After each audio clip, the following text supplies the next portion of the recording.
Bismillahirrahmanirrahim. Okay ji, let's start our new and very interesting topic. ठीक है, बहुत सारा जो स्टूडेंट्स होते हैं उनका मैसेजेस आते हैं कि जी इसमें बड़ी कंफ्यूजन है। एक्चुअली कंफ्यूजन इसलिए होती है कि मेंस्ट्रुअल साइकिल एक सिस्टम से रिलेटेड नहीं है। That's very interesting. यानी हम देखें, ये खाली ये नहीं है कि लाइक यूट्रस से ब्लीडिंग हो गई है तो that leads to the menstruation.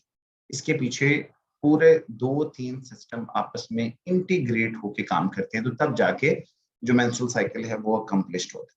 ठीक है, तो इसी पॉइंट ऑफ व्यू से मैं बात करूंगा कि आपको पहले ये समझ आ जाए कि कौन से सिस्टम एंड ऑर्गन्स इन्वॉल्व होते हैं, तो जाके ये मेंस्ट्रुअल साइकिल जो है वो कंप्लीट।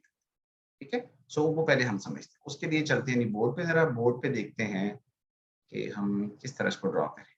देखिए, होता कुछ इस तरह है कि जो सिस्टम जिसके अंदर इन्वॉल्व होंगे या जो कह लें कि रोल प्ले करेंगे अपना, उसको हम जरा देख लें। देखिए, होता ही है कि सबसे पहले तो इसमें पिट्यूटरी ग्लैंड की इन्वॉल्वमेंट है, बड़ी ही स्ट्रॉन्ग किस्म की। यहाँ से आपको पता है हाइपोथैलेमस है, हाइपोथैलेमस से GnRH गोनाडोट्रोपिन रिलीजिंग हार्मोन आता है। वो इंटीरियर पिट्यूटरी पे जाके एक्ट करता है और इंटीरियर पिट्यूटरी के सेल्स में से दो हार्मोन्स मैं ले लेता हूँ यहाँ पर। एक आ जाता है FSH फॉलिकुलर स्टिमुलेटिंग हार्मोन, और दूसरा आ जाता है LH which is the luteinizing hormone. दो हार्मोन आ जाते हैं। ठीक है, अच्छा, अब जो FSH LH है, इन्होंने आगे जाके पूरा जो साइकिल है उसको भी रन करना है, रिप्रोडक्टिव लाइफ में भी रोल प्ले करना है। ये सब चीजें इन्होंने लेके चल ली, तो इनका रोल हम देखेंगे। दूसरे जो ऑर्गन्स जो इस पूरे प्रोसेस में इन्वॉल्व होंगे उसमें आ जाती है ओवरी। तीसरा स्ट्रक्चर जो आ जाता है इस प्रोसेस के अंदर, दैट इज द यूट्रस।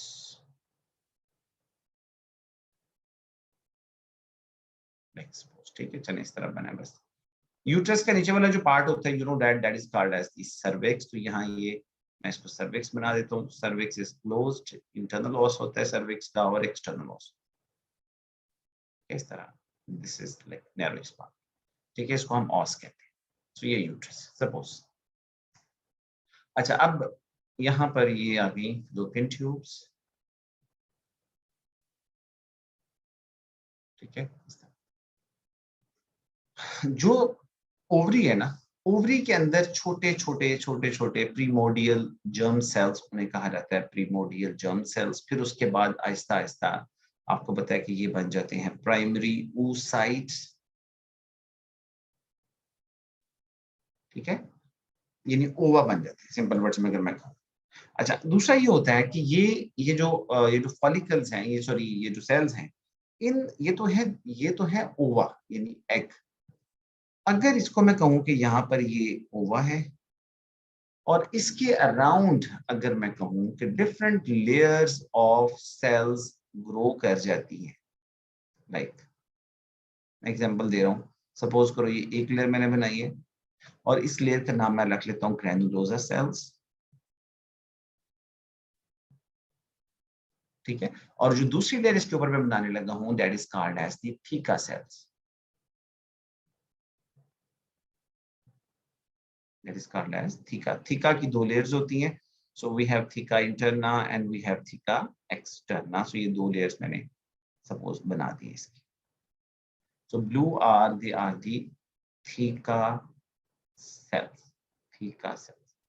अब बेसिकली इसको, ये जो इस तरह का स्ट्रक्चर है जिसमें ओवम भी होता है, जिसके ऊपर सेल्स भी होती हैं, this is called as a follicle. ठीक है, अब इसमें डिफरेंट फेजेस होती हैं, primary follicle, secondary, tertiary, mature, graafian follicle, वो सारा डिपेंड करता है। अब फाइनली जब ये ओवम रिलीज होते हैं, यानी अब फॉलिकल फटेगा, फटेगी तो ओवम उसमें से रिलीज हो जाएगा। जब रिलीज होता है तो फिर क्या होते हैं कि जो थीका सेल्स हैं, थीका सेल्स वो ऐसे रह जाते हैं उधर ही। इनके दरमियान में जो हमारे पास ग्रैनुलोसा सेल्स हैं वो भी अंदर रह जाते हैं। ठीक है, और इनमें से जो ओवा है, ओवा रिलीज होके तो बाहर आ जाता है। ठीक है, और इस पूरे प्रोसेस को वी कॉल ओवुलेशन। अगेन, ये जो सेल्स पीछे बच जाते हैं इसको कहा जाता है कार्पस ल्यूटियम। और कार्पस ल्यूटियम जो है that starts producing the progesterone. ठीक है। अब यहाँ चूंकि फॉलिकल मैच्योर होने हैं, बनने हैं, उसके लिए कोई हार्मोन चाहिए, दैट इज दी FSH। और जब ओवुलेशन होनी है उसके लिए हमें चाहिए, जो ये थीका एंड ग्रैनुलोसा सेल्स होते हैं, दे प्रोड्यूस एस्ट्रोजन। और जो कार्पस ल्यूटियम बन जाता है, that starts producing progesterone.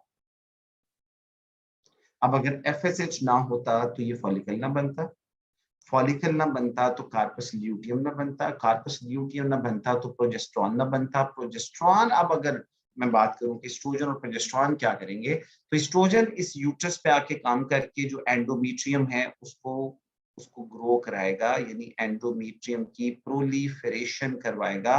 So endometrial thickening हो जाएगी ज्यादा। दूसरा, जब ये एंडोमेट्रियल थिकनिंग ज्यादा हो जाएगी तो ऑब्वियसली इनके अंदर ब्लड सप्लाई भी चाहिए, ग्लैंड्स भी चाहिए, तो इसके अंदर एंडोमेट्रियम के अंदर ब्लड वेसल्स डेवलप होंगी।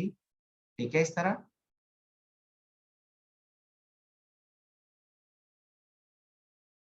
ठीक है, ये ब्लड वेसल्स डेवलप होंगी, ग्लैंड्स भी डेवलप होंगे। अब ये जो एंडोमेट्रियम की थिकनिंग वाला काम था वो कराता है एस्ट्रोजन, एंडोमेट्रियल थिकनिंग का। और उसके अंदर जो ब्लड वेसल ग्लैंड्स की डेवलपमेंट वाला काम है ये करवाता है प्रोजेस्टेरॉन। अब आप देखो कहाँ से हम बात स्टार्ट की हमने कि जी पिट्यूटरी से आता है, पिट्यूटरी से ओवरी, ओवरी से आगे चल के तो एस्ट्रोजन प्रोजेस्टेरॉन की डेवलपमेंट, एंड फाइनली उससे फिर जो यूट्रस है वो एंडोमेट्रियम। अब देखो अगर ये ओवम यहाँ से जो रिलीज हुआ है ये आ जाए फिलोपियन ट्यूब के अंदर, सपोज यहाँ पर, और यहाँ से स्पर्म भी अगर आ जाए तो हो जाएगी ओवुलेशन, सॉरी ओवुलेशन कह रहा हूँ, फर्टिलाइजेशन। फर्टिलाइजेशन के बाद एम्ब्रियो बन जाएगा, एम्ब्रियो यहाँ आएगा, एम्ब्रियो आके यहाँ पर इम्प्लांट होने की कोशिश करेगा। तो अगर एंडोमेट्रियम आगे से तैयार होगी तो ही एम्ब्रियो इम्प्लांट हो सकता है ना। अगर एंडोमेट्रियम तैयार ही नहीं है तो फिर एम्ब्रियो की इम्प्लांटेशन भी यहाँ पर पॉसिबल नहीं होगी। एक तो ये बात बड़ी, तो एम्ब्रियो की इम्प्लांटेशन के लिए जरूरी है कि ये सारा प्रोसेस हो। ठीक है। तो अब अगर ओवुलेशन, अगर सपोज करो कि वो स्पर्म नहीं आता, फर्टिलाइजेशन नहीं होती, तो ये सारा एंडोमेट्रियम या बाकी चीजें इसकी जरूरत नहीं है, तो ये सारा फाइनली यहाँ से शेड हो जाता है, शेड होके ब्लीडिंग की फॉर्म में ये बाहर आ जाता है, and that process is called as the menstruation. ठीक है, अब चलते हैं बुक पे, देखते हैं जी बुक क्या कहती है। ऑलमोस्ट वही बातें जो हमने डिस्कस की हैं। सबसे पहले तो ये याद रखो कि जो मेंस्ट्रुअल साइकिल है उसके डिफरेंट फेजेस हैं। एक फेज का नाम है फॉलिकुलर फेज, ठीक है, फॉलिक जिसमें फॉलिकल मैच्योर हो रहा था, मैंने भी आपको समझाया पीछे। और उस वक्त फॉलिकुलर फेज की अगर मैं बात करूं तो ये fluctuate in length, that is a pet MC। ये शॉर्ट भी हो सकती है, ये प्रोलॉन्ग भी हो सकती है, यही फेज है जो फ्लक्चुएट करती है। ठीक है। आम रूटीन में जब फॉलिकुलर फेज प्रोसेस कर रही होती है तो सेकंड वीक के अंदर इसकी ग्रोथ या इसका ग्रोथ है वो बड़ी फास्ट होती है। ठीक है। दूसरी फेज आती है which is called luteal phase. Luteal is a fixed phase, और ये भी MCQ है। 14 डेज की फिक्स फेज है। जैसे ही ओवुलेशन हो गई, ओवम रिलीज हो गया, उसके बाद 14 दिन मस्ट हैं, 14 days, that is called as the luteal phase. ठीक है। उसके बाद जब ये 14 दिन पूरे हो जाते हैं, देन स्टार्ट्स द ब्लीडिंग, और ब्लीडिंग को हम कहते हैं मेंस्ट्रुएशन। ठीक है। अब एस्ट्रोजन मैंने कहा था शुरू में क्या करते हैं, एंडोमेट्रियम को प्रोलिफरेट कराता है, ये बात हो गई। प्रोजेस्टेरॉन क्या करते हैं, वो एंडोमेट्रियम के अंदर ब्लड सप्लाई ग्लैंड्स बनाता है और सपोर्ट करता है जो एम्ब्रियो आया उसकी इम्प्लांटेशन। ठीक है, ताकि वहां पर इजीली वो जो है वो इम्प्लांट हो जाए। ठीक है। प्रोजेस्टेरॉन क्या करता है, अगर प्रोजेस्टेरॉन कम हो गया तो फर्टिलिटी कम हो जाएगी, प्रोजेस्टेरॉन नॉर्मल है तो फर्टिलिटी चलती रहेगी। क्योंकि प्रोजेस्टेरॉन ही नहीं है अगर, तो ये जो एंडोमेट्रियम ने एंड पे ब्लड वेसल्स बनानी है वो नहीं बनेगी, तो एंडोमेट्रियम पूरे की पूरी शेड हो जाएगी, शेड होके नीचे गिर जाएगी। जब गिर जाएगी तो ब्लीडिंग हो जाएगी। ठीक है, ब्लीडिंग हो जाएगी तो दैट इज मेंस्ट्रुएशन, तो फिर प्रेगनेंसी तो रिटेन नहीं होगी। अब देखो यही बातें यहाँ पर हुई है। मैंने शुरू में बताया था GnRH आते हैं, वो इंटीरियर पिट्यूटरी से FSH और LH रिलीज करते हैं। FSH LH जाके, ये मैंने प्रीमोडियल जर्म सेल्स, ये प्रीमोडियल फॉलिकल्स कहे थे, इन पे काम करते हैं। क्या काम करते हैं, FSH आके काम करते हैं और फॉलिकल्स को बनाने में हेल्प करता है फॉलिकल।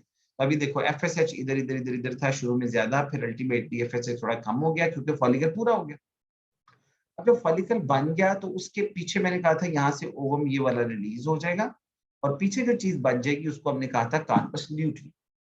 अब जब ये ओवुलेशन होती है तो आप नोट करेंगे शुरू में एलएच बिल्कुल नीचे था और एंड पे आके एकदम से एलएच बहुत ज्यादा हो गया, एकदम से एलएच के लेवल्स बढ़ गए। तो कहा जाता है कि ओवुलेशन पे यानी 14th डे पे, ओवुलेशन 14 दिन होती है, एलएच मैक्सिमम होता है या हाईएस्ट होता है।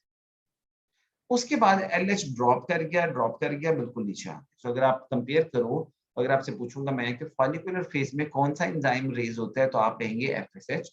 ल्यूटियल फेज में कौन सा एंजाइम रेज होता है, आप कहेंगे जी ल्यूटियल फेज में दोनों ही ऑलमोस्ट बेस लाइन पे होते हैं, लेकिन उससे पहले जस्ट एलएच रेज हुआ होता है तो हम उसको एलएच का ही कहें। अब जब ये एंजाइम रेज हो रहे हैं तो मैंने आपसे कहा था कि ओवरीज में भी चेंजेस आ रही हैं, यूट्रस में भी चेंजेस आ रही हैं। ओवरी में चेंजेस ये आई थी कि कार्पस ल्यूटियम बन गया था और कार्पस ल्यूटियम मैंने कहा था ओवुलेशन के बाद बनेगा, तो शुरू के दिनों में तो कार्पस ल्यूटियम नहीं बन सकता, तो इसलिए प्रोजेस्टेरॉन नहीं। जब ये ल्यूटियल फेज आती है फिर ओवुलेशन हो जाती है, कार्पस ल्यूटियम बनता है, तो फिर कार्पस ल्यूटियम जाके एंडोमेट्रियल प्रोलिफरेशन या जो बाकी हमने डिस्कस किया वो करते हैं। तो इसलिए इस पॉइंट ऑफ व्यू से याद रखना है कि प्रोजेस्टेरॉन आएगा ही जब ओवुलेशन हो जाए। अब उनके इफेक्ट से हमने भी डिस्कस किया कि फर्स्ट फेज के अंदर there will be a raised estrogen level, you can see this, और सेकंड फेज में जाके फिर प्रोजेस्टेरॉन, एंड पे जाके जब दोनों या बाकी सारे हार्मोन्स बेस लाइन पे आ जाए तो तब जाके होती है मेंस्ट्रुएशन।